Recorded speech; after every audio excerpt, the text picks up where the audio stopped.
Okay. Recording is in progress, just so that we can share this with other people. I hope I hope you all are okay with that. If not, feel free to jump off and we can have a one-on-one conversation with you instead. I want to give the staff from the Village of Oak Park a chance to introduce themselves as well. So Marcella and Abby, do you want to say hi? Yeah, hello everyone. Thanks for joining us today.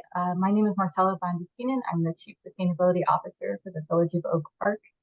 I'm excited to do this for you all today because the benchmarking ordinance is a really important step in our Climate Ready Oak Park plan and our climate action goals. So I appreciate everyone taking the time out of their day. And hi, I'm Abby Zielinski. I'm the Sustainability Coordinator with the Village of Oak Park. And thank you again all for joining. Great. And now we want to hear from all of you, and I'm just going to go down the list and call on you because I think that's probably the easiest way to get through this. So if you are named in the participants' active real estate, I would love for you to just introduce yourself if you can go on unmute. Okay, I think I'm on mute now. Mm-hmm. My name is Jeff Sirkin. My wife is involved with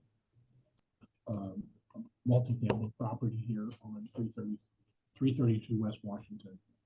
So I'm trying to help her out to figure out how to provide the information that you need. So that's not my involvement. Okay, great. Thank you so much. And the camera's off. I can't see your face. Sorry. Okay.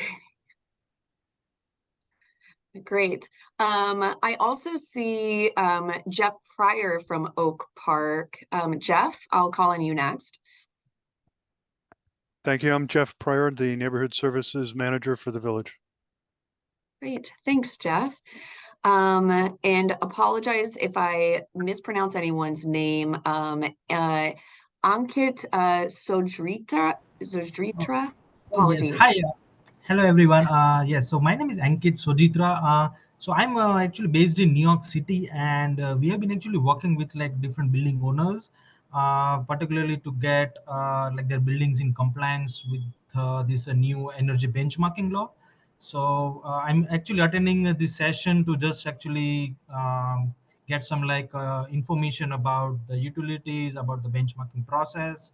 Since this is the first year, so I'm actually excited and looking forward working with the team and the city. Thank you. Great. Thank you. And then the next person I see on the list is Carl.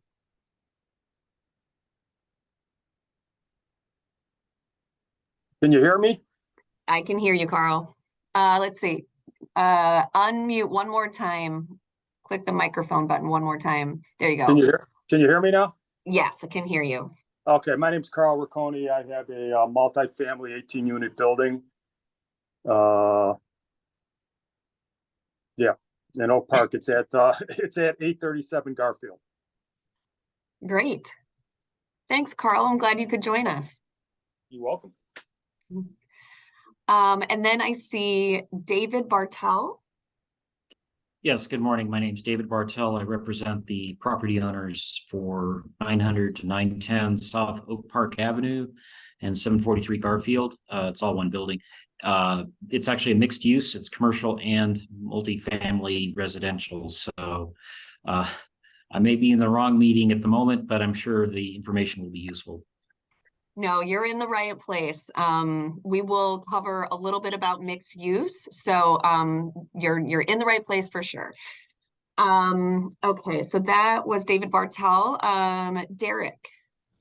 My name is Derek Darter. I am with Oak Park Residence Corporation. We're a pretty large entity here in Oak Park. We've got 27 buildings that qualify under the 10,000 square foot rule for the benchmarking. So we'll be bringing a lot into the system. Great. Good to have you, Derek. Elaine.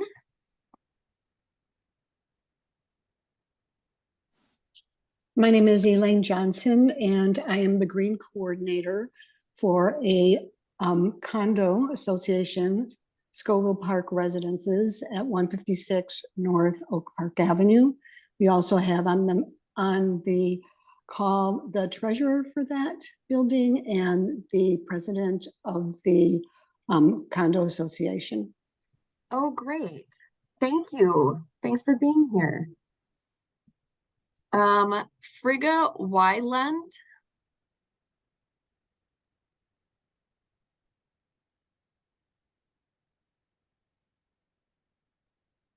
Let's see. I see you on mute, but I'm not hearing anything, Frigga.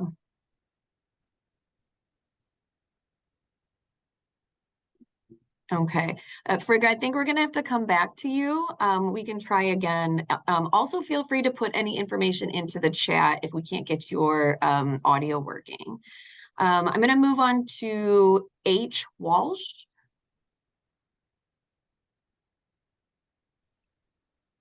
I'm Jeannie Welch. I'm with First City LLC, the Bond Villa Apartments at 320 Wisconsin Avenue. Great, thank you so much. And then I see someone called iPhone 2.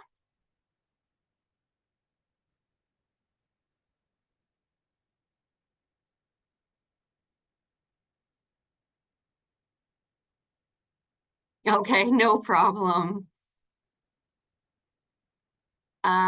Let's move on to James Johnson.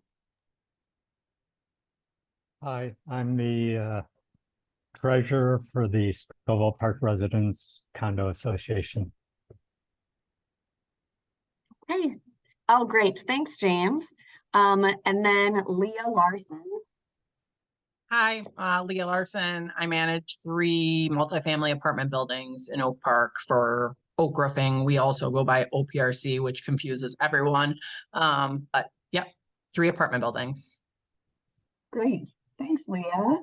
And then I'm going to go to Mr. Milkovich. Yes, good morning. My family owns a couple multifamily apartment rental buildings, so I'm just here to help out and learn how to do this benchmarking. Great. I'm so glad you're here. Paul Dickerson. Hello, I'm president of the Scoville Park Residences Condo Association. Glad to be here. Great. Thanks, Paul. Robert Hager. Yes, I'm Robert Hager. I'm representing the 151 North Kenilworth Condo Association, and I'm the treasurer of our condo association. Thanks, Robert. Tracy Leone. Hi, yes, my name is Tracy Leone. I work for Green Plan Management in Oak Park Apartments. We own just over 60 buildings in the Oak Park area. Great. And then at the very end of the list, I see Victor from CYM Living. Hi there, I'm Victor Luna. I'm the utility manager and anything benchmarking person for CYM Living. We have a couple buildings in Oak Park. Great. Well, I'm so glad that you all are here today. I'm just double checking that I didn't really miss anyone. If I did, feel free to put your information into the chat, and really feel free to use the chat at any time. If you have a question, feel free to stick it in the chat, and then we will definitely have time for open questions. So we'll get all of your questions answered today. Let's go on to the next slide then. And while I'm saying that, let me just check the chat to make sure that I'm not missing anything. Okay, yeah, let's go to the next slide. So first of all, why benchmarking? So essentially what benchmarking is looking at either your energy consumption over time or your water consumption over time, and just tracking it. And so the Village of Oak Park is interested in benchmarking and understanding the consumption of energy that comes from buildings, from the village specifically, so that improvements could potentially be made. And so benchmarking is the first step to that, because you can't manage what you don't measure. So I like to think of it like, if you want to lose weight, one of the first things you need to do is get on the scale and understand where you are. And then from there, you can see if you're making progress or not. And the U.S. Department of Energy and the U.S. Environmental Protection Agency have done studies, and they've shown that just by looking at your energy data over time that you start to make little improvements, and you can see up to 7% savings over 3 years just from monitoring your energy use. And so there's a lot of good reasons to do benchmarking, and really it just helps to look at it over time. You can go to the next slide. And benchmarking is not new. This is MIA is a nonprofit organization. We're what's called a regional energy efficiency organization, and we have a 13-state Midwestern region that we represent.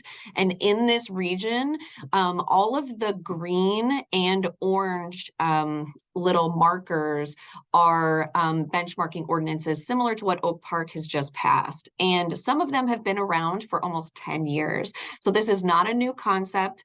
And all of them are doing this in the means of trying to help building owners save money and also to help meet climate goals. You can go to the next slide. And then I'm just really quickly going to cover this, and then I'll allow Marcella to jump on if she has anything to add. But the benchmarking ordinance itself is titled the Energy and Water Benchmarking Ordinance. It passed in February of this year, and it includes both water reporting and energy reporting. And the buildings that it applies to are public buildings that are owned and managed by the village, and then privately owned buildings, both commercial and multifamily, that are larger than 10,000 square feet. And the method of benchmarking and reporting is to use this free software that's called Energy Star Portfolio Manager. And the data jam is actually going to get into how you use Portfolio Manager to do this. But there are some reporting deadlines initially. The covered village properties, that deadline has already passed, and we did a data jam for the village to help them get some of their buildings that weren't already online. And then your reporting deadline is December 31st. And then the following year, I guess I should double check with Marcella on this, but then the data will become transparent, meaning that it becomes available for the public to see. And then what's the last part? Oh, and then it's annual benchmarking after that. So Marcella, is there anything that you want to add to this? Just confirming that, yes, the data will be on the village's website. We have a benchmarking webpage, which you've probably all seen already because you've registered for this webinar. And that's mostly to reward buildings that are doing really well. The village will also be analyzing the community data as a whole, and maybe doing outreach to certain buildings that we think have a big opportunity to save on energy, trying to support them through that energy journey. The board decided to do this largely because about 70% of Oak Park's greenhouse gas emissions are from building energy, especially natural gas, but also electricity. And this is really the first step in helping us to understand how to make better decisions around energy use at our buildings so that we can start to cut those greenhouse gas emissions and get to our goals. Great, thank you, Marcella. Let's go to the next slide. So then what is a data jam? What is this thing that's going to be happening in September? So essentially, it's an event to help you set up your buildings in Energy Star Portfolio Manager. So the most time-consuming part of benchmarking is this initial setup. It's setting up the buildings in this software.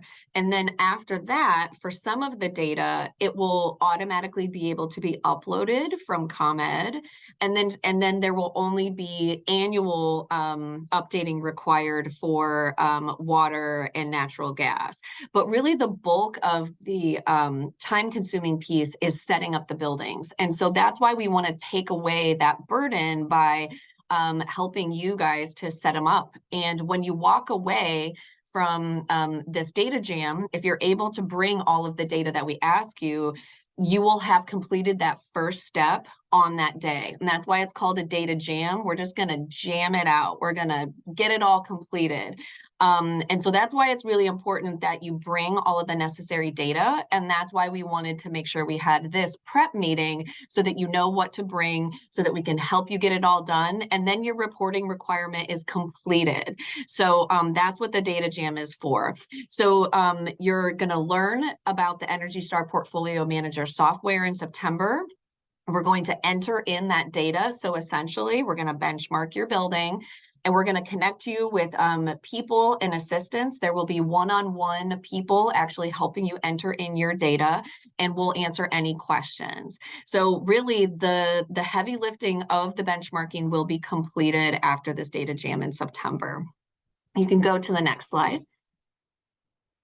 And so what to bring? You're going to need a laptop because everyone will have their own sign-in information. And so you'll all be working at different levels and you have different buildings. If you don't have a laptop to bring, let us know and we'll make sure that we can provide one for you. But we really do need to know before the meeting. And then building characteristic information. And I will go over that. And so will Katie in the next couple of slides.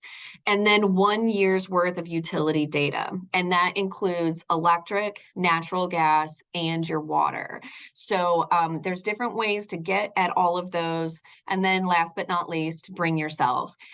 We also suggest if you have anyone else that might be helping with the benchmarking in the future or that helps manage the buildings, to bring them to the data jam too, because it helps to not just have one person understand how to do this. So let's go on to the next slide. So the way that Energy Star Portfolio Manager works is it takes the same characteristics for all building types, and then different building types have additional characteristics. And these characteristics, including the utility data, are going to help your building be compared to other buildings that are similar in characteristics. So the very basics that all buildings need, including multifamily buildings, are a name for the property, and you can usually name it whatever you want, maybe something that you call it already, the address. You'll need the total gross floor area of the property. You'll need to know if there's any area that is irrigated and has like a water irrigation system. You'll need to know the year that it was built and the occupancy, and that includes the percentage of occupancy.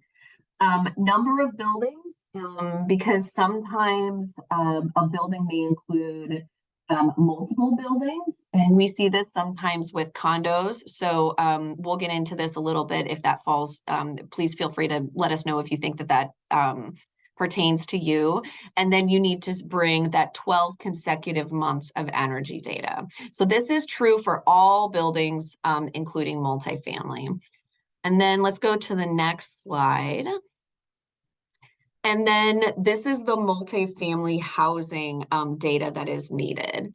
So the following information is required to get an Energy Star score. So let's say that you think that your building performs really, really well in terms of energy consumption. In order to actually know that for sure, you would want to enter it into Portfolio Manager, and then it would compare your building against similar buildings. So buildings similar in size, buildings similar in the year that they were built, buildings similar in the amount of occupancy. And then based on that, you can get a score and you can actually see how well your building performs. In order to do that, you need to have gross floor area. You need to be able to understand and report the total number of residential living units. And then there's different categories for that: 1 to 4, 5 to 9, and 10 or more stories, and then the number of bedrooms. There's also some other additional information that doesn't necessarily pertain to an Energy Star score, but can be really helpful in you to understand how to manage the efficiency of your building. I'm going to stop here because Katie Kaluzny, who is an expert in all of benchmarking and specifically portfolio manager, wanted to bring up a couple of points around multifamily. And I think specifically calculating number of residential living units. So Katie, do you have anything you want to say? I do. Thank you, Allison. Mhm. After helping people with this, a lot of times there's some things that are commonly confusing about these particular characteristics. So I just wanted to explain them a little bit in my own words, but also in the data sheet that's in the calendar appointment that you all have.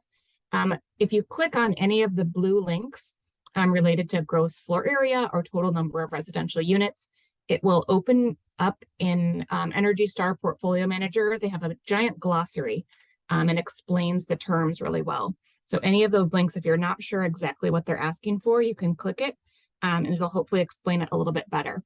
But these in particular, the gross floor area is the total inside area of the building. So not just the rentable space or the leasable space, but basically like wall to wall, ceiling to basement, what's the total inside area of the building.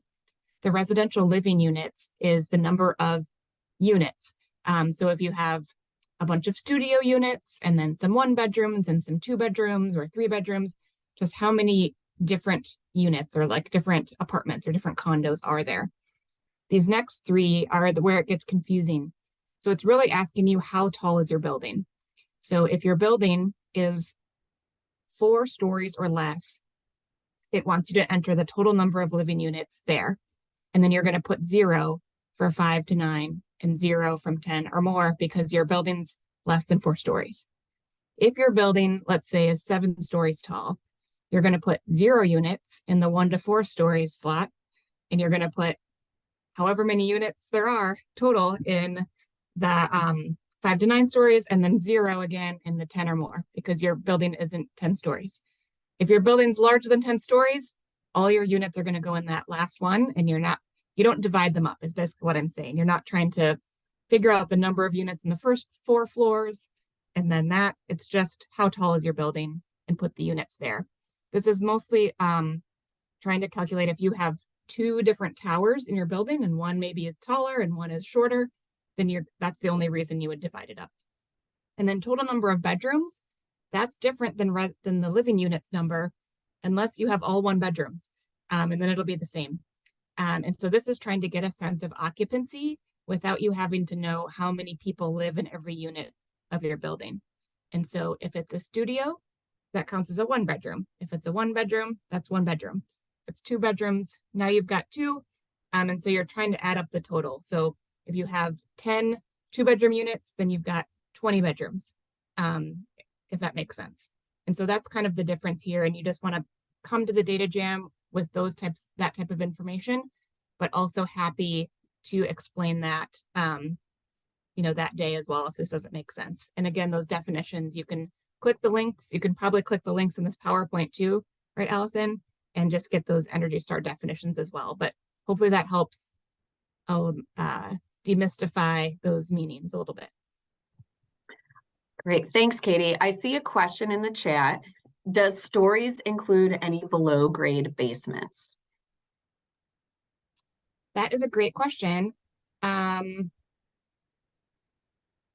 If there are units below grade, yes. If it's unconditioned, unfinished space, then no. That'll be part of the gross floor area, but you won't include that in the living units calculation. That would be first floor. Oh, in terms of stories. Okay, good question. I'll just go through a couple of these. Will we be sent PowerPoint slides? Sure, absolutely. What does irrigated area mean? So my understanding, Katie, correct me if I'm wrong, but let's say that you have grass out front of your building. And it's irrigated, like you have a sprinkler system set up. You would want to calculate what that square footage is of that area that is irrigated. If you have only, there's a green space, but only half of it is irrigated, then you would only include the space that is irrigated, the square footage. Katie, is there a different understanding for you? Nope, that's it. And if there's no irrigation, you just put 0. This is to help understand how efficient your water usage is. So if you're benchmarking water, this is one of the pieces that goes into that calculation. Should garage area be included in gross floor area? It should if it is enclosed. And that's basically because enclosed spaces might include some heating elements to them. So because we're trying to get at energy use, if it's just like a kind of open garage area or not heated garage area, then you don't include it. Correct, Katie? Right. And when you're in portfolio manager, I'm not sure if this is on another slide, Allison, so apologies if I'm overstepping. No, I don't think so. There's not much left. There is a question when you're setting up your account, and we can help with that. It'll ask, does your building have parking? And if the building has parking, it'll ask you another set of questions. And so I could share that, Allison, with you to share out with folks afterwards, if that's your situation, because it will ask about that conditioned space, if it's covered or partially covered, but it also includes lighting. So if it's, if you have lighting in your parking area, and that's included in your utilities, then it wants to make sure that that's being included in your score. And I can share those extra questions, maybe even in the chat if that's helpful. Yeah, that would be helpful, Katie. And then we can compile all of this information. We'll send out a follow-up email to you all that can include the information that Katie just talked about, and then also a link to the PowerPoint slides so that you can revisit this when you like. I also see that there is a question, is there a good source to go to in order to find gross floor area and age of building? And I kind of want to go to Marcella to see if the city has any resources on this. Otherwise, I have some information that could potentially be available, but it probably won't be as accurate. So we've been using the Cook County Assessor's data mostly, but I know that if you're a tax exempt body, that is less helpful. We're working right now to update our covered building list, but that's our primary source. We also have some internal GIS data, but Allison, what do you recommend? So for the age of the building, that's the part that I really don't know. I think that you need to try to get some records from probably your county or whoever you pay property taxes to, or, who has the plot information for your building, which is, either it's probably going to be the village. But that would be for the age of the building. And just because that's really important, I think you don't want to estimate that if you don't have to. If you have an estimate, like you're like, well, I think it's in the 1960s, like that's better than I really have no idea. But I think you want to try to be as accurate as you can for that. In terms of gross floor area, there is a website that you can go to that uses Google Maps data. Essentially, you can plug in your building address and then you can zoom into it and draw like a box or draw lines around the building footprint, and it will then give you a calculation of what the area is of that footprint. And then if you have 2 stories, you would just double it, for example.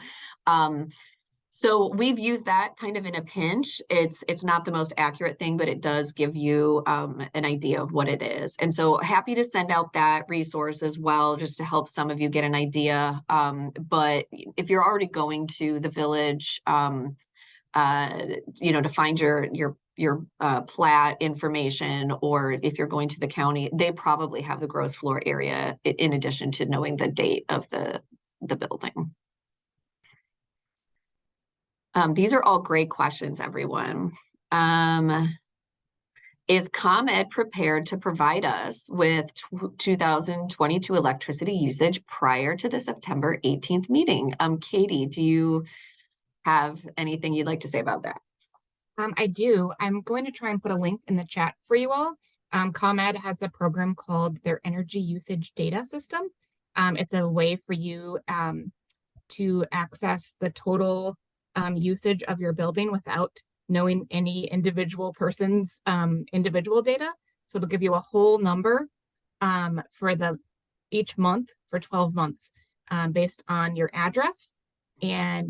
But only one person can set up an account. So you'll have to decide at your condo building or at your building who's going to set up and create this account system with ComEd.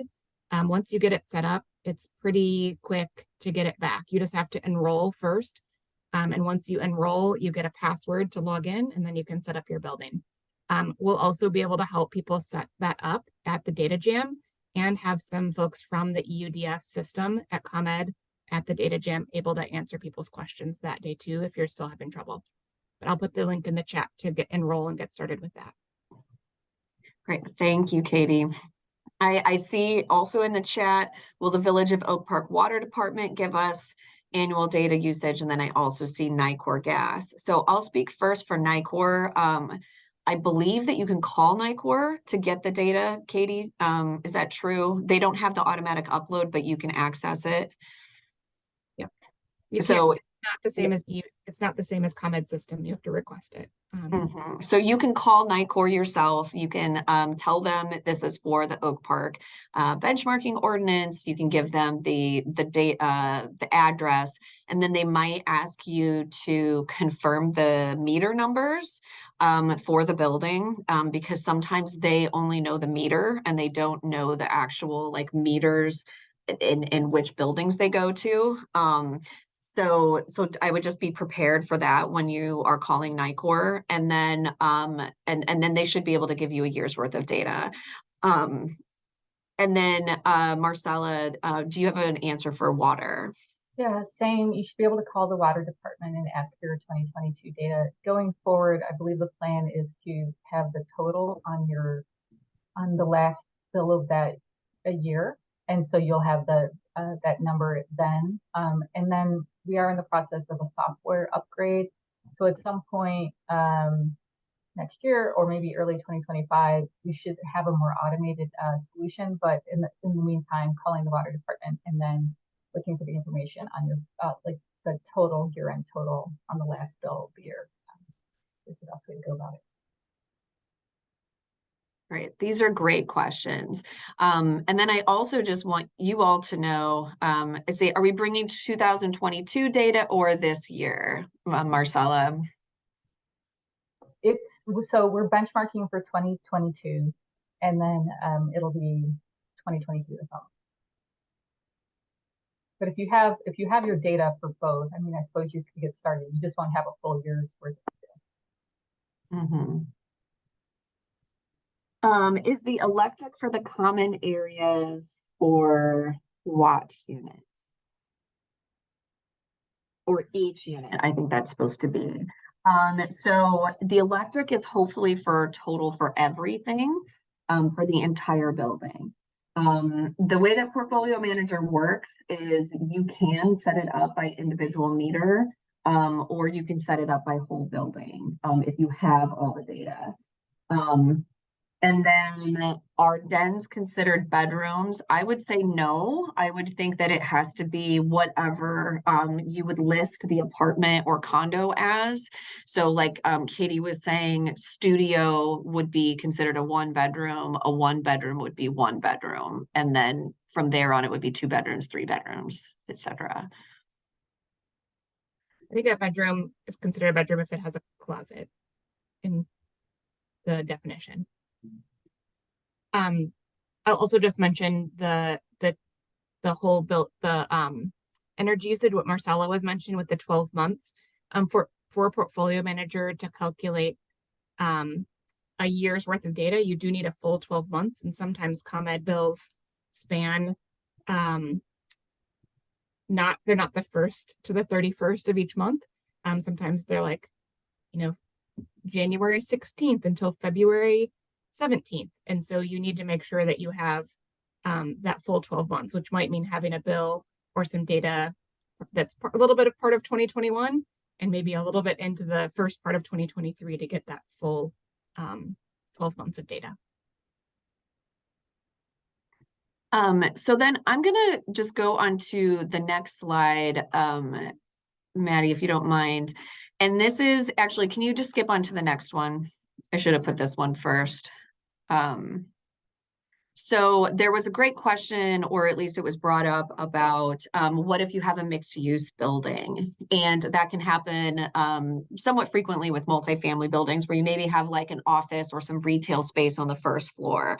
And that is going to be a question in portfolio manager. And as I mentioned, all buildings have specific characteristics that you must know about, but you also need to know what the gross square footage is for each different use type. So let's say you have a 4-story building and the first story is an office space. So you're going to have you're going to need to know.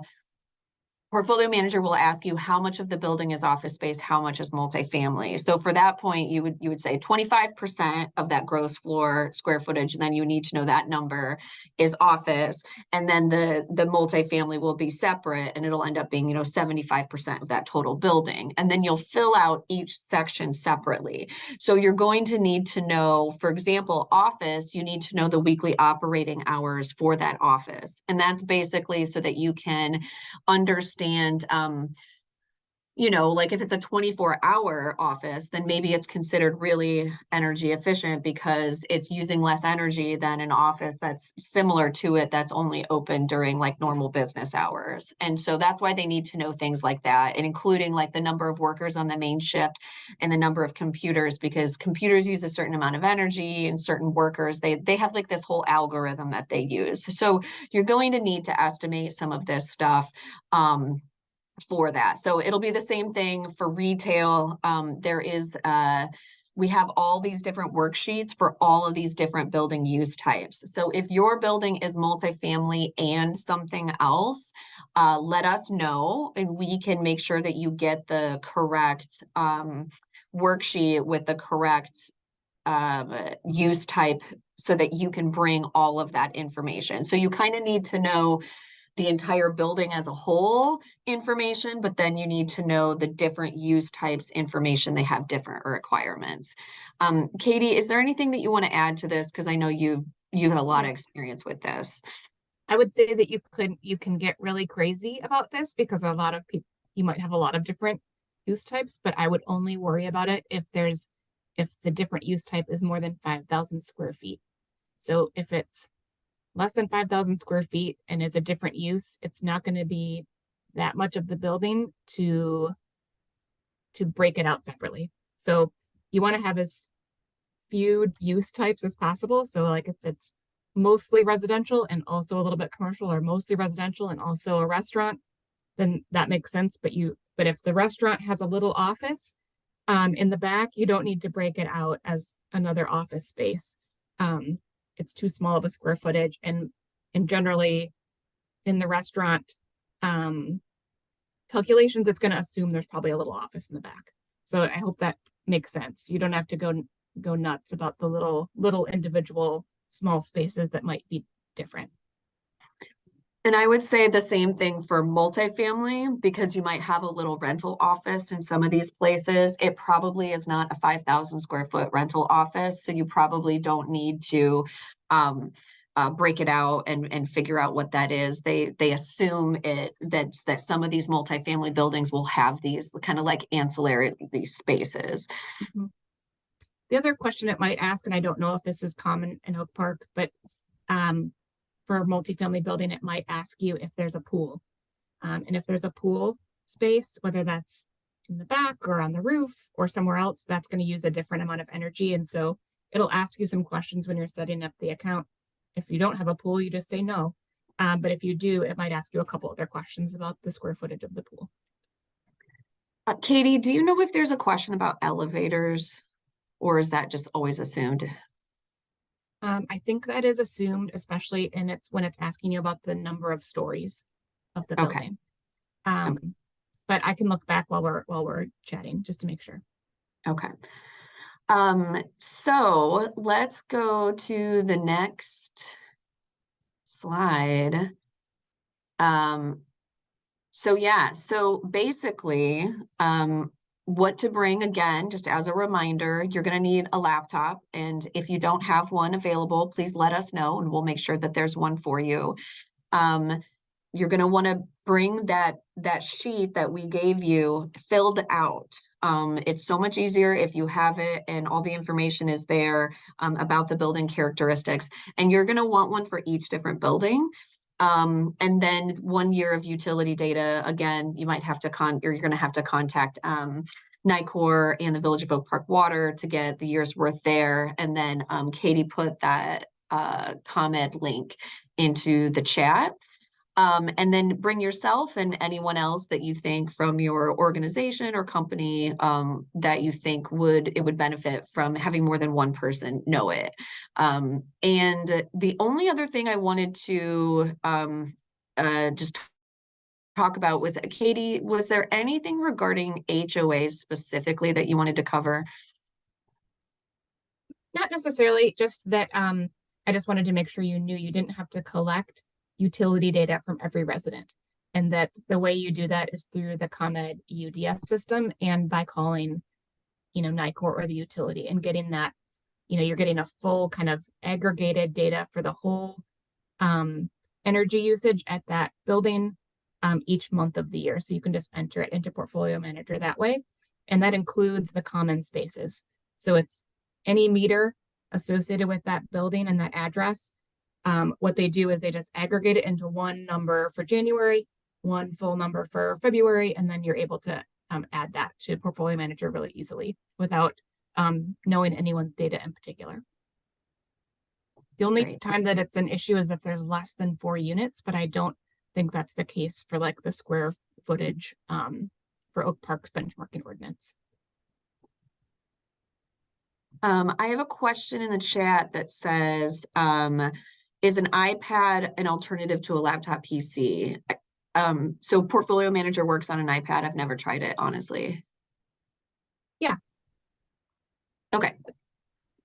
As long as your whatever you bring has access to the internet, like it can access the internet, then we should be able to do it, because the software tool is a web tool. It's on a website, so you just need to be able to access the web. And we'll be doing this at the Village of Oak Park, and we'll have Wi-Fi so everybody can log in there. Let's see. I want to circle back to what meters we were benchmarking. It is easy to gather a main building meter. However, we have buildings close to 50 residentials, and right. So we wouldn't be able to gain access to all 50s, 12. So this is what Katie was talking about. Katie, I don't know if you want to try to explain that a little differently about how this works, and specifically like ComEd. Sure. And again, I'm happy to talk to anyone individually offline. So my email address is here. About this. So if you have other questions before the data jam about this ComEd situation, happy to chat. But basically, I don't know, I could share my screen and show them that. Yeah, I think that would be really helpful for people to understand what it looks like. I also had been thinking about sharing my screen for Portfolio Manager, but I think that it can get really confusing. So, but this, you need to get this information before we do the data jam. So I think that this is helpful. Yeah. Can you see this okay, Allison? Yes. So this is, this again is just for your electricity data. So NICOR works separately. But for ComEd, you go to this website, which I put in the chat a little bit earlier, and there is an enrollment form. So you fill out this, you download this enrollment form, someone at your building. Don't have 3 people do it at your building or they're gonna freak out. So just one person is designated to set this up.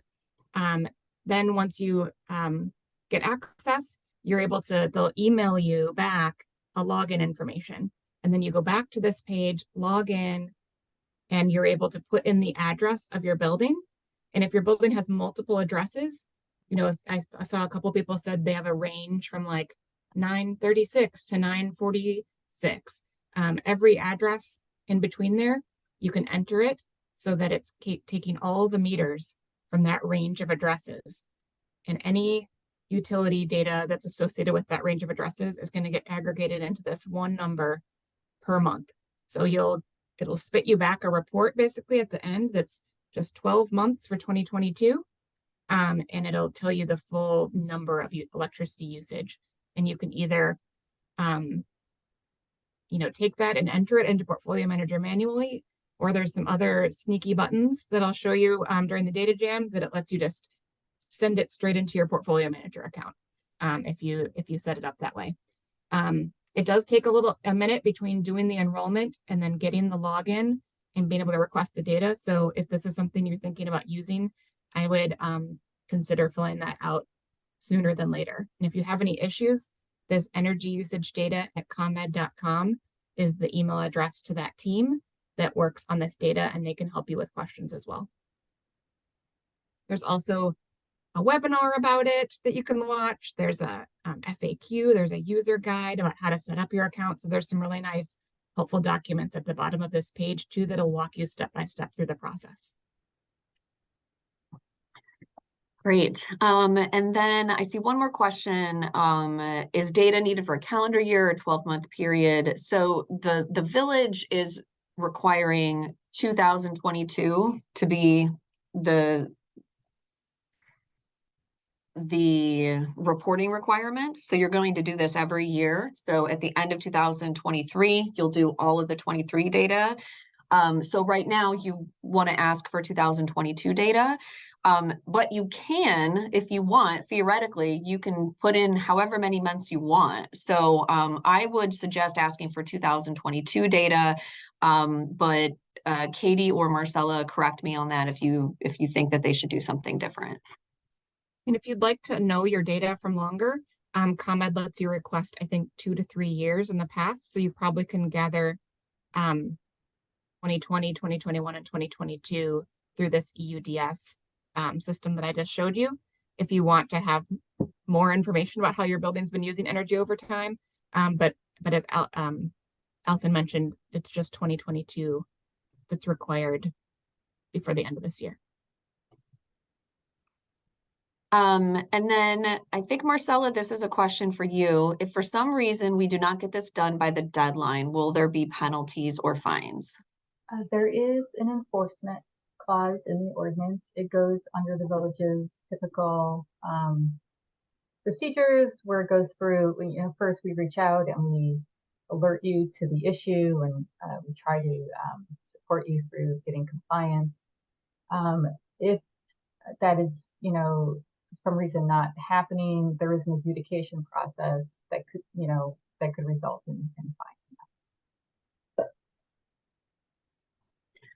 And I would say, I think that the village having us here, we're trying to do everything all in all of our power to make sure that that doesn't happen and to get you all set up way before the deadlines. That's why we're doing this in September. And then, if for some reason we aren't able to get you completely set up, like you weren't able to get all the data or all the characteristics at the data jam, we can stay in touch with you and help make sure that that gets completed by the end of the year. And that's really why we're here. We're just here to help. So I think that that's it. I want to open it up to any other questions. I really appreciate all the questions so far, but if there are additional questions, we can take care of them now, or you can email us at any time.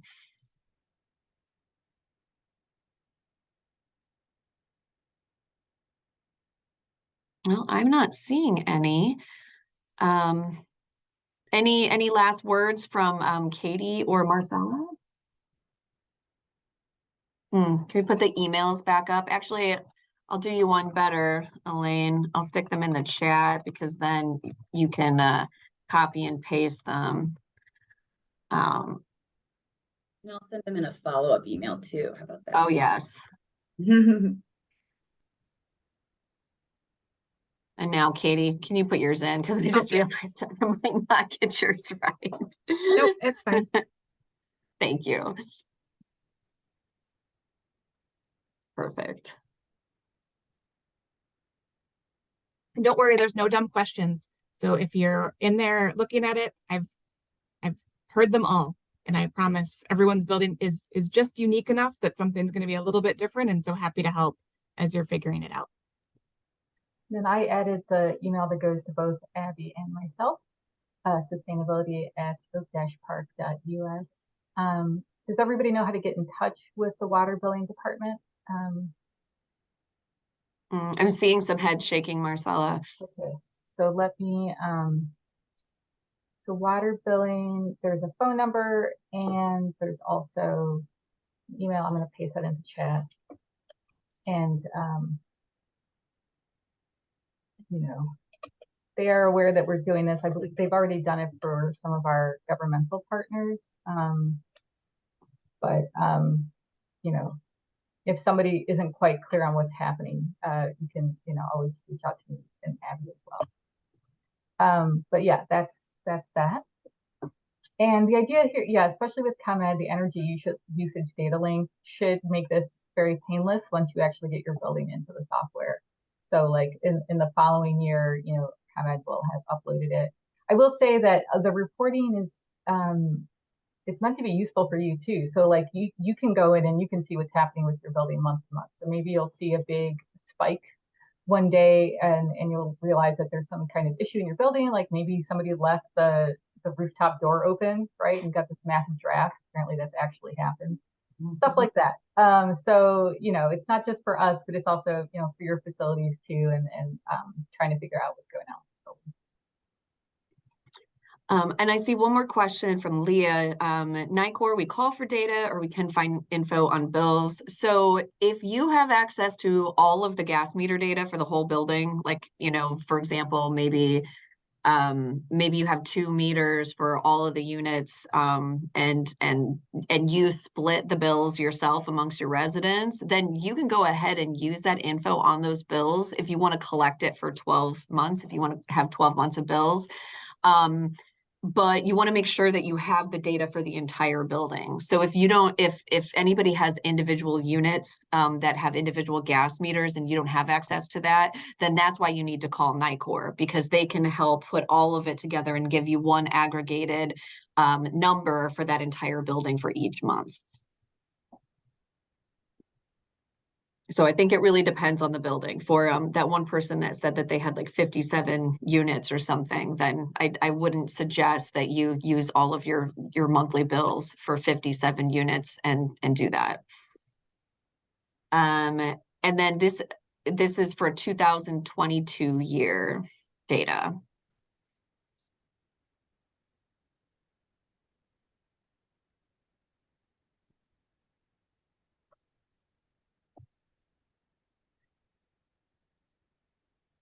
Perfect, Katie. That's more helpful. Yeah, so Katie put in there January 1st, 2022 to December 31st, 2022. That's what you'll want to request. That will make it very clear that it's a range for that full year.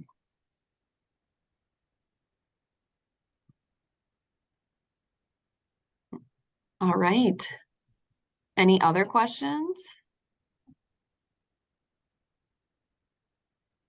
I would just say too, if you want to dabble in Portfolio Manager prior to the data jam, anyone is able to go set up an account. And so if you have multiple people at your building, you can create one building profile, but you can have multiple people have their own account and ability to log into it. It's kind of like setting up a Facebook account for your building a little bit, except you can kind of share that building between people. So I don't know if we've shared the link to Portfolio Manager, Allison.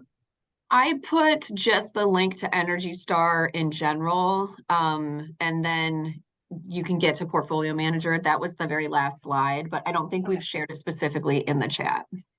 I'll put it here, and just sharing that you can, you know, create an account, put in your own information, and kind of see what types of questions are being asked to set up a building.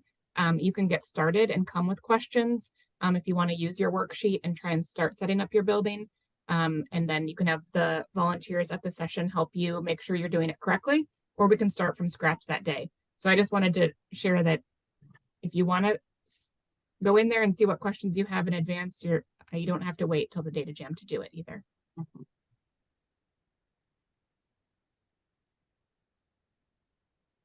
Great. Well, that's it for me. And if there's no other questions from anyone, just like to thank you for your time. And again, reach out to us with anything. And we'll see you on the 18th or 19th. I'm not remembering which one. 18th, I think. We'll see you then. That's good. Great.